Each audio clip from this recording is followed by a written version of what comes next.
Bapa, di dalam nama Tuhan Yesus kami bersyukur buat pagi hari ini. Terima kasih buat hari yang baru, anugerah yang baru di bulan Agustus ini, new beginning dalam hidup kami di tahun 2026 ini. Biar kami memulai segala sesuatu dengan yang baru. Engkau menciptakan masa depan yang baru atas hidup kami. New beginning terjadi atas kehidupan kami. Hari ini kami mau belajar sungguh-sungguh tentang apa yang berkenan di hadapan-Mu dan apa yang membuat Engkau muak, dan jijik atas kehidupan kami. Ajari setiap kami di dalam nama Tuhan Yesus. Amin. Saudara, beberapa hari ini Tuhan itu memperlihatkan sesuatu kepada saya ya. Sebentar-sebentar Tuhan berkata, harum, apa yang kau kerjakan harum, aku menyukainya. Tapi sebentar Tuhan berkata, baunya menjijikkan, aku tidak suka. Ya, dan saudara, sebetulnya Tuhan itu bukan Tuhan yang sulit untuk ditemui dan surga itu bukan sesuatu yang sulit untuk kita menjangkau di sana. Apa yang tertulis seperti di dalam Alkitab itulah ya dan amin. Oke, mari kita pelajari di Yesaya 1 ayat 10 sampai satu perikop ini ya, Yesaya 1.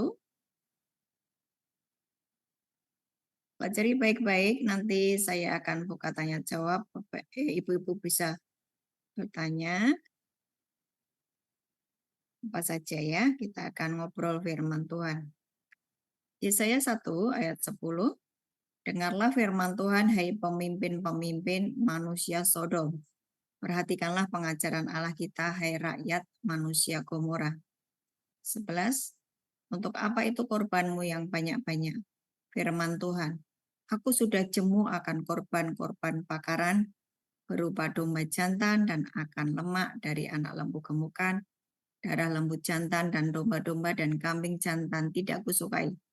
12, apabila kamu datang untuk menghadap di dalam hadiratku, siapakah yang menuntut itu daripadamu? Bahwa kamu menginjak-injak pelataran bait suciku. Saudara, waktu kita membaca ayat ini, kita ingat Tuhan pernah marah di bait suci ya. Ya kan? Dengan penyamun-penyamun, dengan orang-orang yang berdagang di dalam bait suci. Ya kan? Tuhan marah itu. Terus Tuhan jungkir balikkan semua dagangan-dagangan mereka karena bait sucinya dijadikan sebagai tempat untuk berdagang. Apabila kamu datang untuk menghadap di hadiratku, siapakah yang menuntut itu daripadamu? Kamu menginjak-injak pelataran bait suciku. Jangan lagi membawa persembahanmu yang tidak sungguh, sebab baunya adalah kejijikan bagiku. Ini saudara perhatikan nih garis bawah ya. Baunya adalah kejijikan bagiku. Jadi ada hal-hal yang membuat Tuhan itu jijik dengan hidup kita ketika kita tidak melakukannya seperti yang Tuhan mau. Itu baunya adalah kejijikan bagiku. Kalau kamu merayakan bulan baru dan Sabat atau mengadakan pertemuan-pertemuan, aku tidak tahan melihatnya. Jadi meskipun itu di dalam sebuah ibadah ya, dalam sebuah gereja, nih contoh ya, contoh ada sebuah ibadah di hari Minggu. Ini real ya, ini nyata, ini nyata. Hari Minggu yang lalu ada sebuah ibadah di satu gereja, ya dan Tuhan itu memperlihatkan kepada saya gitu loh.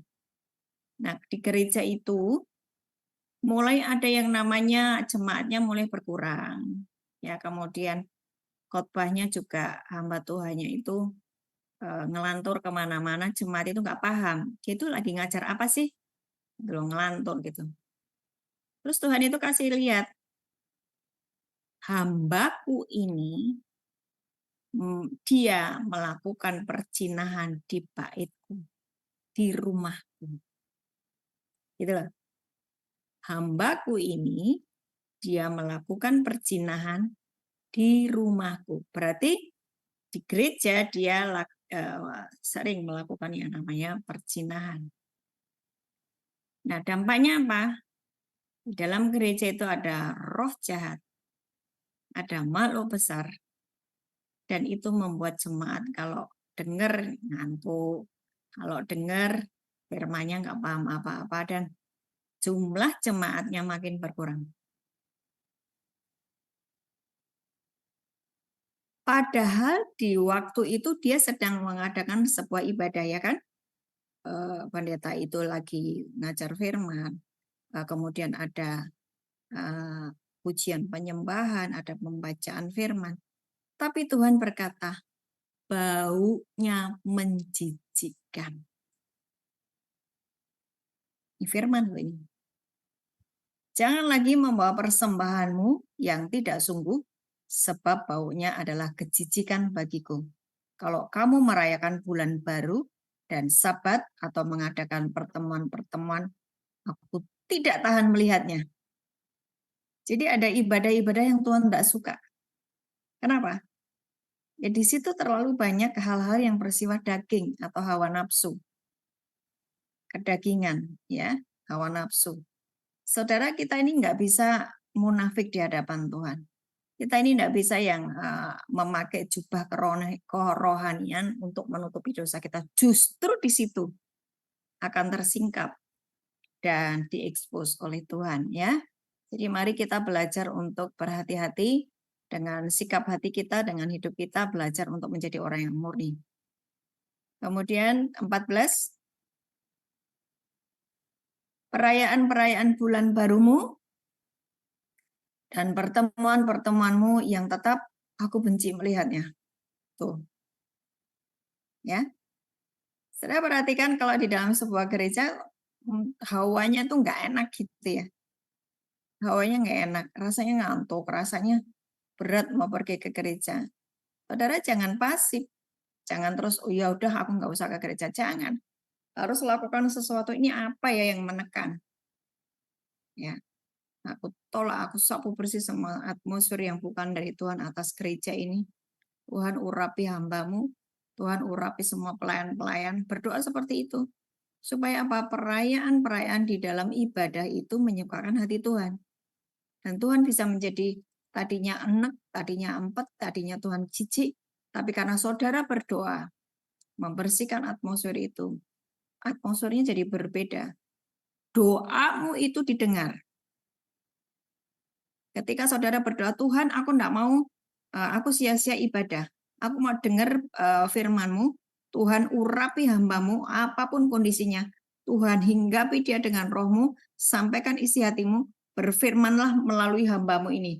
Walaupun hamba-Mu ini sedang lagi berzina atau lagi melakukan dosa apapun, Tuhan aku enggak peduli. Jangan sampai jemaat tidak mendapatkan apa-apa daripadamu Tuhan. Mari Tuhan, saudara yang berdoa seperti itu, membuat atmosfernya berbeda. Amin. Jadi jangan pasif ya. Karena kalian sudah diajari sama Bu Ana bertahun-tahun kan? Menjadi imamat yang raja nih. Menjadi orang yang berdoa untuk segala sesuatu yang sedang kau hadapi untuk selaras dengan apa yang Tuhan mau.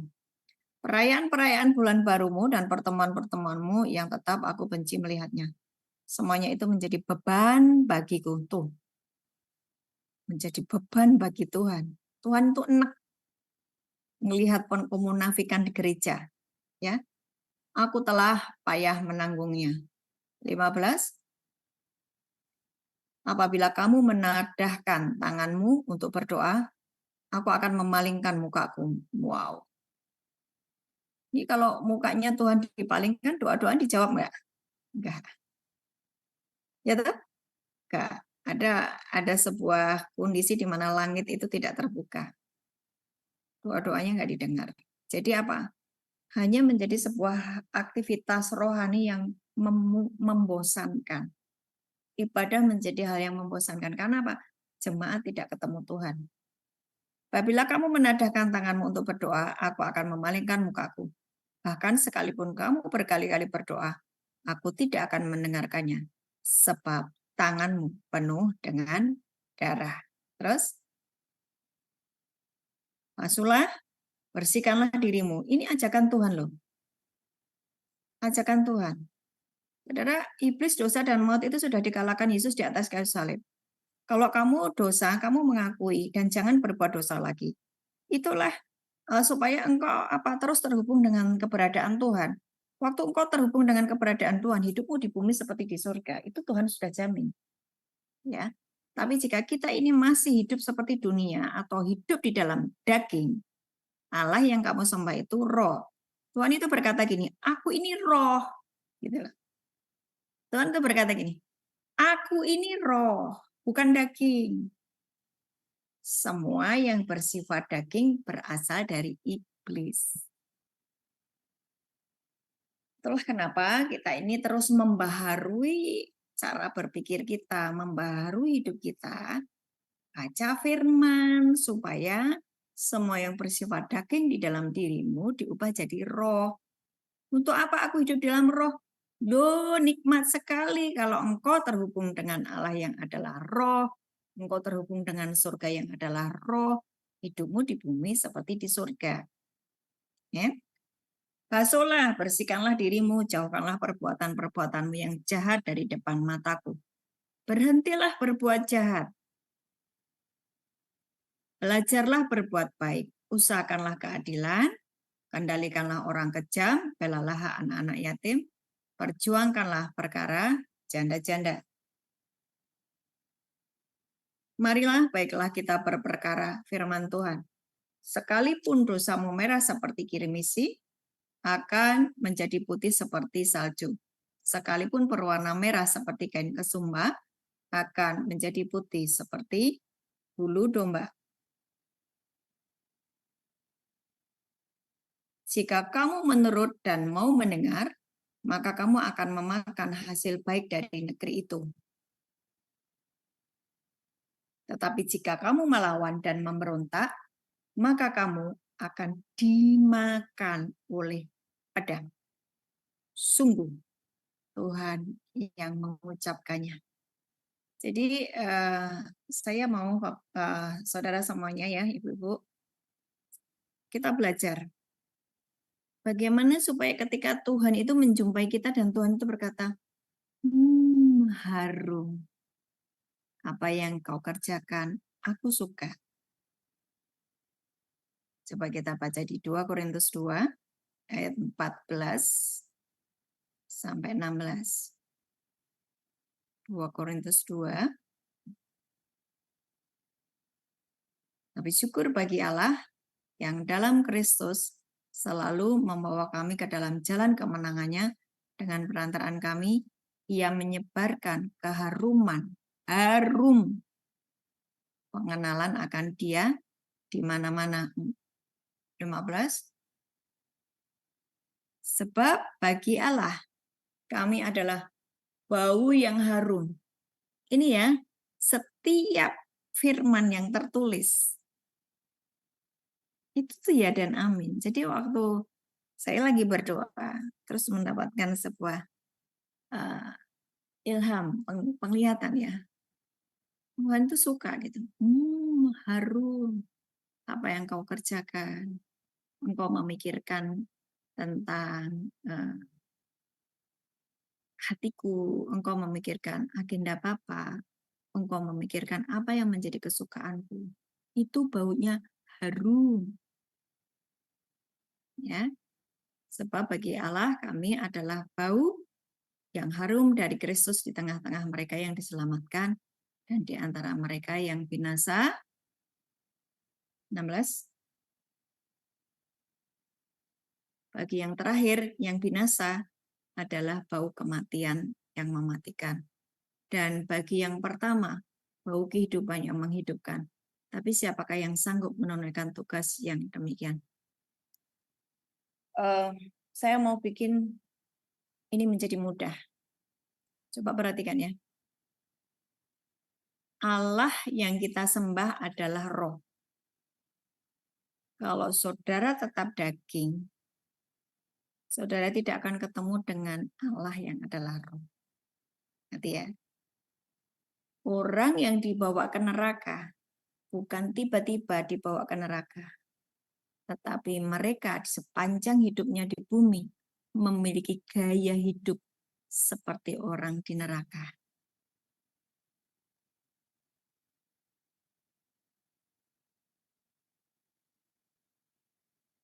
Iblis bersifat daging. Allah itu roh. Kalau engkau berkata, aku percaya kepada Yesus. Tuhanku adalah Yesus. Aku percaya sama Roh Kudus. Aku baca Alkitab. Tapi saudara bersifat daging terus. Saudara sedang menipu dirimu sendiri. Saudara menjadi seorang pendusta. Ya. Karena Allah yang kau sembah itu roh. Harusnya segala sesuatu yang kita kerjakan bersifat roh. Bukan daging. Kolose 3 ayat 5. Kolose 3 ayat 5. Karena itu, matikanlah di dalam dirimu segala sesuatu yang duniawi. Berarti ini daging ya. Yaitu apa? Percabulan, kenajisan, hawa nafsu. Nah ini, hawa nafsu. Berkali-kali Tuhan berkata, hawa nafsu, hawa nafsu, hawa nafsu. Orang yang makan, sampai begitu. Nah, itu kasih lihat loh. Di neraka. Orang yang dipenuhi dengan hawa nafsu makan. Ya. Itu di neraka tuh makan gitu kan. Tapi badannya kurus. Di bumi itu gemuk. Tapi di neraka jadi kurus. Tapi makan terus tapi tidak pernah kenyang. Dan itu yang dimakan bukan hal yang baik ya. Kalau di neraka nggak ada makanan baik. Ya, ulat, kalau jengking, apa terus binatang-binatang itu dimakan. Orang yang sejak hidup di bumi tidak mau mengikuti apa yang firman sampaikan. Meremehkan firman. Tuhan berkata begini, datanglah kerajaanmu, jadilah kehendakmu di bumi seperti di surga. Di bumi seperti di surga, ya toh? Betul nggak? Orang yang mengadopsi gaya hidup di surga, meskipun masih di bumi, dia sedang OTW ke surga. Dia tahu Allah yang dia sembah adalah roh. Maka dia memutuskan hidup di dalam roh. Dia memutuskan hidup dituntun oleh roh. Maka dia hidup di dalam kasih, sukacita, damai sejahtera, kebaikan, kemurahan, kelemah lembutan, kerendahan hati, penguasaan diri. Itu gaya hidupnya. Ketika orang itu setiap hari mengadopsi gaya hidup kerajaan surga, dia sedang OTW ke surga. Dia sedang mempersiapkan dirinya ke surga. Atau dengan kata lain, hidupnya di bumi seperti di surga. Karena di surga nggak ada keserakahan. Di surga nggak ada hawa nafsu. Di surga nggak ada yang nama tergesa-gesa, buru-buru, emosional, serakah, penyembahan berhala apalagi. Yang disembah kan hanya Yesus kan? Kita mempunyai dua Tuhan, itu berarti ada penyembahan berhala. Mamon. Ya, mungkin saya sudah sampaikan kepada semua anggota saya di KKS bahwa Tuhan itu beberapa hari yang lalu kasih lihat pada orang yang mamon. Mamon itu apa? Punya dua Tuhan toh. Di agamanya Kristen, Katolik, dia percaya sama Yesus, tapi pikirannya tuh isinya tentang harta, uang, rumah, mobil, fasilitas dunia. Mamon.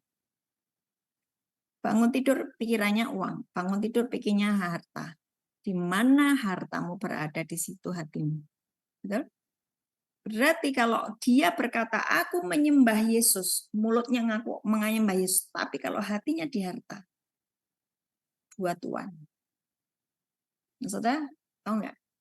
Itu Tuhan kasih lihat.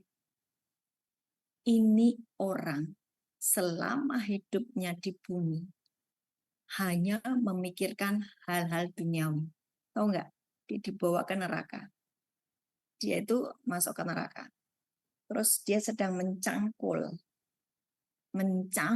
tanah yang keras. Ya.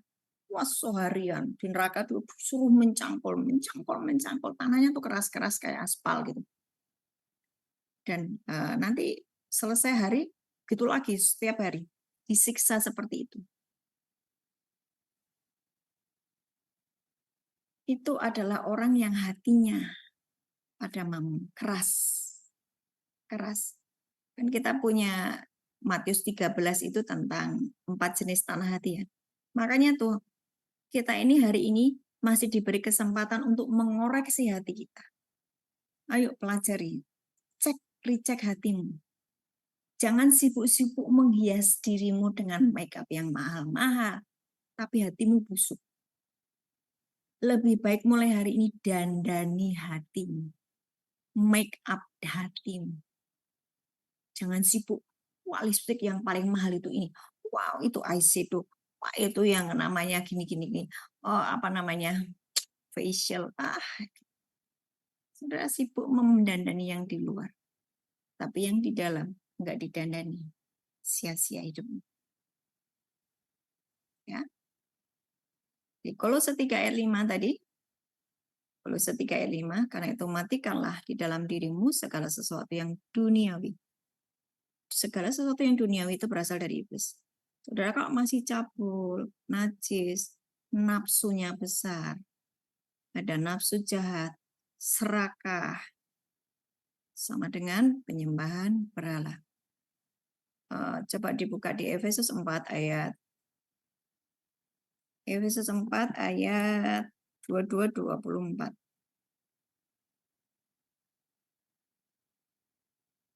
Ya, nanti sebentar saya akan buka tanya jawab. Boleh bertanya ya.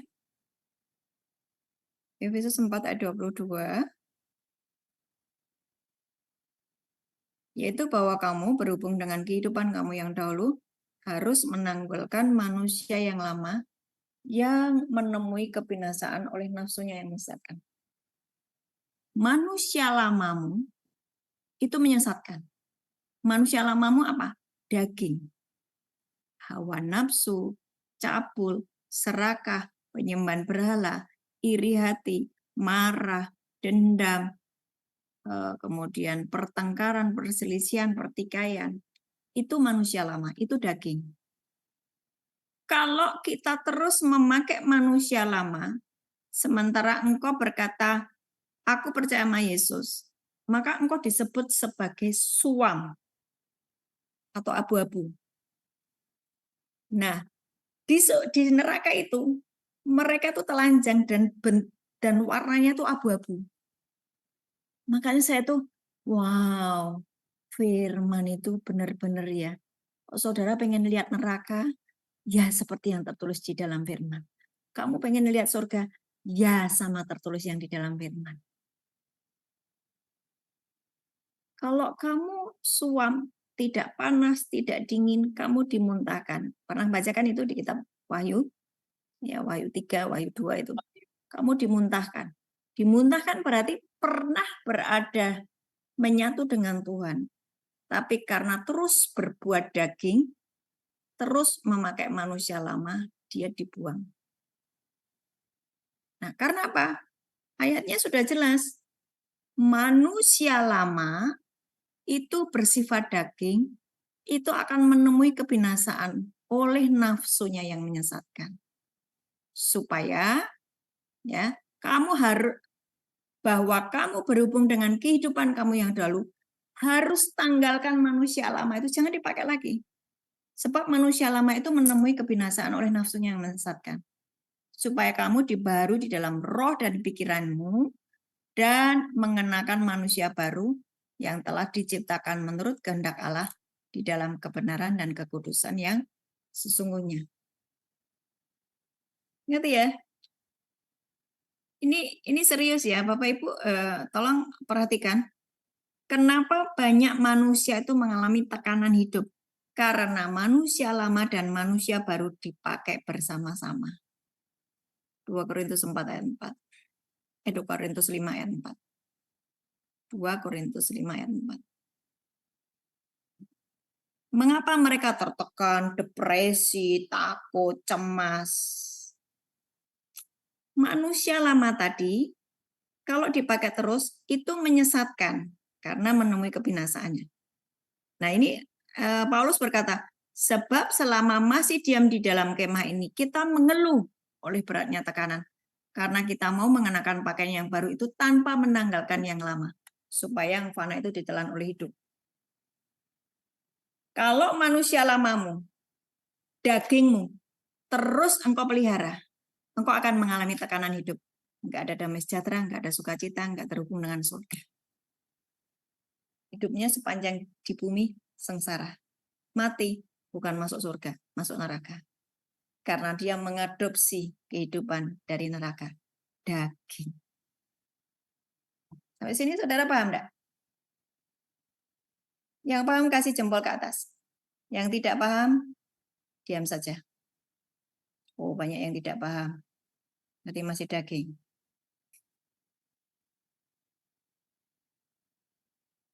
Saya mau kalian bertanya. Silakan yang mau bertanya. Silakan yang mau bertanya. Nih, saudara perhatikan saya. Lihat saya ya. Siapa yang mau masuk ke surga? Angkat tangan.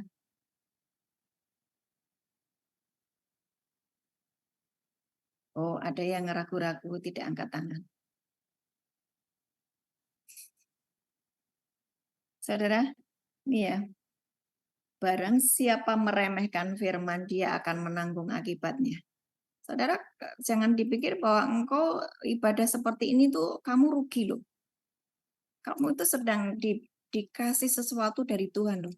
Saudara jangan meremehkan firman. Coba dibaca di Amsal 13 ayat 13. Amsal 13 ayat 13. Siapa meremehkan firman, ia akan menanggung akibatnya. Tapi siapa taat kepada perintah, ia akan menerima balasan. Ya kan? Ayatnya gampang dihafal, 13, 13. 13 katanya angka sial tuh. Amsal 13, 13. Siapa meremehkan firman, ia akan menanggung akibatnya. Tapi siapa taat pada perintah akan menerima balasan. Di dalam Yesus tidak ada sial. Ya, 13 itu menjadi angka yang sangat ajaib. Ya, karena kita bersama Yesus. Nah, sekarang saya mau tanya nih, ya, pada kalian semuanya. Siapa di sini yang kepengen masuk surga? Angkat tangan. Oke. Engkau masuk surga bukan tiba-tiba masuk surga, bukan karena percaya sama Yesus terus kamu jaminan masuk surga. Ada yang engkau lakukan sepanjang engkau hidup di bumi ini sehingga kamu berjalan OTW surga. Allah yang kau sembah itu adalah roh.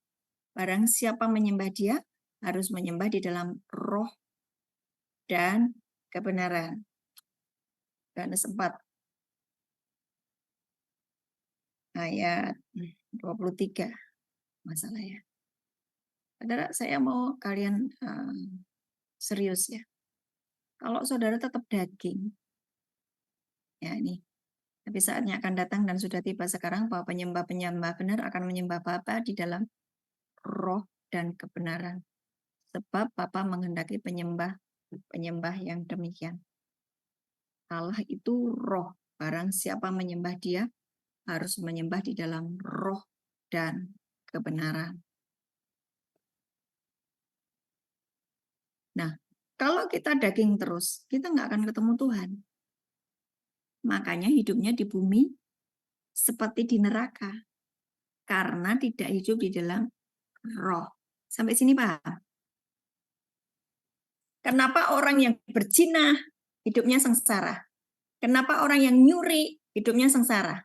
Kenapa orang yang suka memfitnah, suka nipu, suka gosip, hidupnya sengsara? Karena dia daging.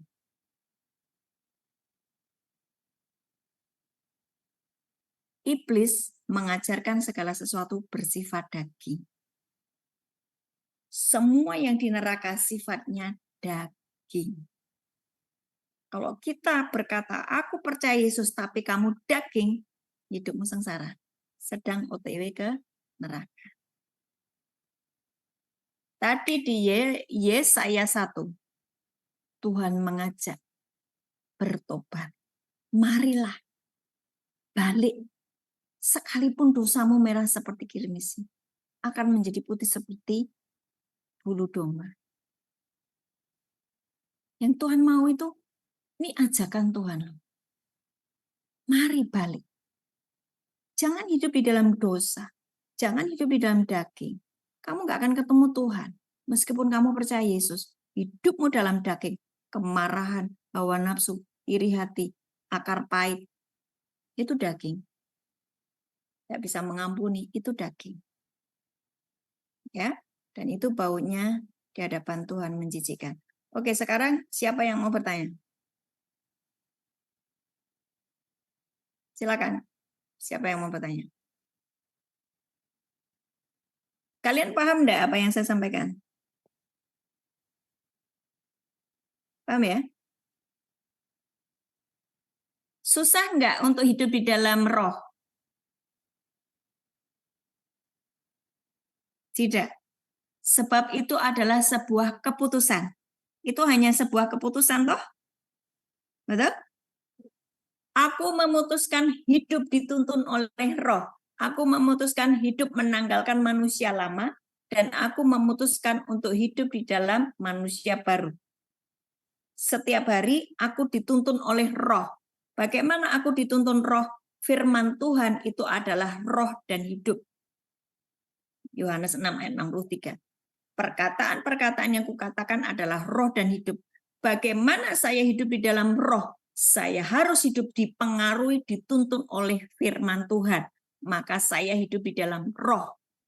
Ketika saya hidup di dalam roh, saya menyatu dengan Bapa, Putra, dan Roh Kudus. Meskipun masih hidup di bumi, hidupku di bumi seperti di surga. Di surga nggak ada air mata, di surga tidak ada kemiskinan, di surga tidak ada sakit penyakit. Hidupku di bumi sama. Nggak ada sakit penyakit, nggak ada ratap tangis, nggak ada duka lara. Karena apa? Aku menanggalkan manusia lama. Aku menanggalkan semua yang berasal dari neraka. 2000 tahun yang lalu, Tuhan sudah selesaikan akibat dan dampak dari pekerjaan iblis, dosa dan maut. Jika hari ini engkau sudah ditebus, tapi tetap menyukai dosa, yaitu keputusan saudara sendiri. Gitu. Paham ya?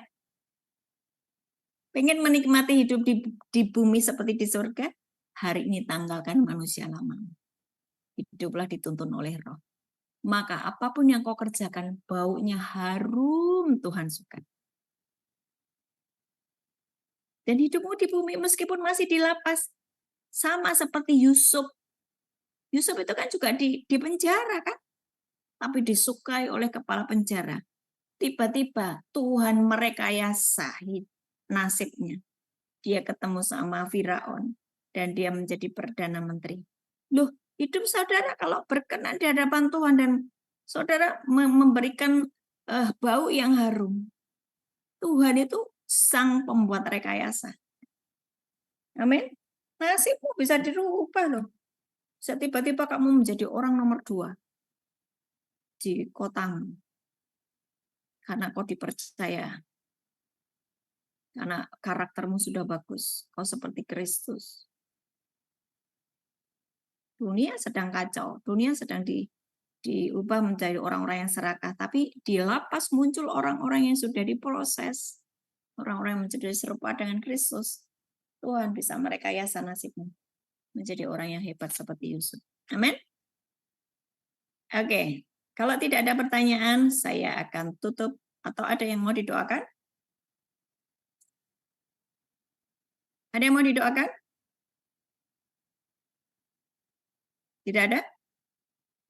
Oke, bisa berdoa sendiri-sendiri ya, udah pintar, keren. Ya. Oke, yuk kita berdoa. Bapa di surga, kami bersyukur buat pagi hari ini. Terima kasih Engkau mengajari kami untuk memberikan persembahan yang berbau harum di hadapan-Mu. Ampuni segala kedagingan kami. Ampuni segala kesuaman kami. Ampuni Tuhan, kami bertobat sungguh-sungguh. Dan hari ini kami mau tanggalkan manusia lama kami. Kami mau memakai manusia baru. Dan apapun yang kami kerjakan, biar harum di hadapan-Mu. Tuhan, urapi setiap umat-Mu, anak-anak-Mu yang ada di gereja Antioquia Manokwari, di dalam nama Tuhan Yesus. Jemaat ini Tuhan, aku serahkan dalam genggaman tangan-Mu. Tidak ada satupun yang binasa. Lepaskan mereka dari kedagingan, dari rantai-rantai yang mengikat mereka hari ini, lepas di dalam nama Yesus. Dari borgol-borgol yang mengikat tangan dan kaki mereka, lepas di dalam nama Yesus. Dari semua beban yang bukan dari Tuhan hari ini, lepas di dalam nama Yesus. Dan biarlah manusia lama mereka hari ini ditanggalkan Tuhan. Mari para malaikat Tuhan, kuasa Roh Kudus. Saudara, waktu saya berdoa seperti ini, surga diam mendengar. Jangan kau anggap bahwa ketika saya berdoa seperti ini, surga tidak dengar. Surga dengar, saudara harus sepakat dengan apa yang saya doakan. Hari ini Tuhan, atas jemaat-Mu di sini, mereka yang terikat dilepaskan, mereka yang terbelenggu dibebaskan, mereka yang dipasung oleh roh-roh jahat dibebaskan. Di dalam nama Tuhan Yesus, diberi jubah baru, diberi cincin meterai, diberi kasut yang baru. Di dalam nama Yesus, namamu, nama kalian tertulis di dalam buku kitab kehidupan. Yang dihapus, ditulis ulang oleh anugerah Tuhan. Di dalam nama Yesus, ingini Tuhan, minta sama Tuhan. Maka Tuhan akan memberi. Tanya sama Tuhan, Tuhan akan menjawab. Ketok pintu, Tuhan akan bukakan. Hari ini engkau menjadi orang-orang yang dibarui akal budimu, yang mau dicetak ulang, di-create ulang, menjadi serupa dengan Kristus. Terima kasih Tuhan Yesus. Angkat tanganmu, terima berkat. Tuhan memberkatimu dan melindungimu. Tuhan menyinari engkau dengan wajahnya dan memberi engkau kasih karunia. Tuhan menghadapkan wajahnya kepadamu dan memberi engkau damai sejahtera. Amin. Amin. Amin. God bless semuanya ya. Ingat, harus memberikan sesuatu yang harum dan murni di hadapan Tuhan. Belajar ya setiap hari.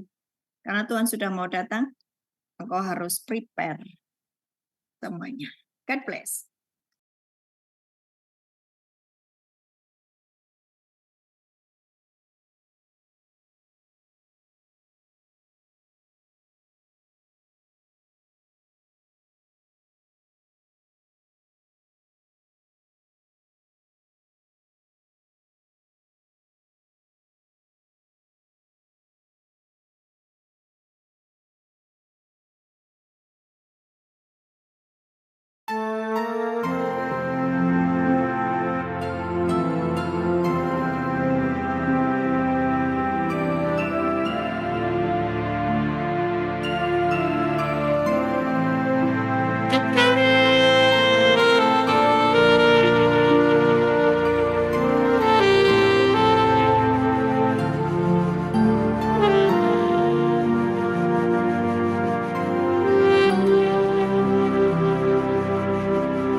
Tuhan adalah terang dan keselamatanku. Pada siapa ku harus takut? Tuhan adalah benteng di dalam hidupku. Pada siapa aku harus gentar? Satu hal telah ku pinta kepada Tuhan, itulah yang ku ingini, diam di rumah Tuhan seumur hidup, menyaksikan kemurahan Tuhan, menikmati baik kudusnya, lindungiku dalam pondoknya. Saat bahaya menghampiriku, di kemahnya Dia sembunyikanku, angkatan tegakkanku.